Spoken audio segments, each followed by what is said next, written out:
How do you involve people in the building process? Getting people to participate, getting people to bring the material, getting people to be really, really part of the building process. Sometimes you don't wait to ask how much money you're gonna pay. They just came because that is part of a culture. So you want to build a house, people just came and say, okay, yes, I know how to make bricks, I know how to layer bricks, I know how to help make the roof. And you came and you put your path to create the structure. So I use these to build my schools, my first project. And that has become part of my thinking and the way to make architecture. I mean, it's not that I sat at a desk and start to think how I could do it better to present it somewhere. That is not true. It happened because it is a sheer necessity, because it is culturally embedded in Burkina Faso culture. No one built a house alone. So now we are moving from the village now to the capital city. We're moving now from building a little school, a little housing, to building a parliament house. So there is two things. One is the settlement, or urbanization, how it is. You have the formal and the informal. It was built up by the people, very organic, according to their needs. And then you have the organized city, which is called organized because it's organized by the government. So this is how things are going there in Burkina Faso. And then there is another topic, the topic of the parliament house, the topic of politics and the relationship from policymaker to the people. In fact, there was a revolution. People stand up against the politics and then they burn down the parliament house because they feel not represented by this representative. So it led to a revolt which ended up burning down the parliament house and kicking out the president out of the country. Fact is, people just destroy the parliament house because they consider it its function as a power which is cut off from the people that they normally have to represent. They was taking decision and they didn't care about the people.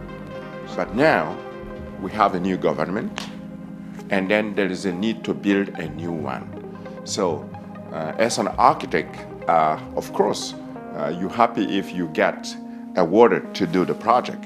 But then the question arose, what kind of parliament house should it be? What if you just use the chance and say, I want to create a space, people can arrive, just climb on the top and look at their own city. The request was to create a new house which respects the will of the people, which is transparent.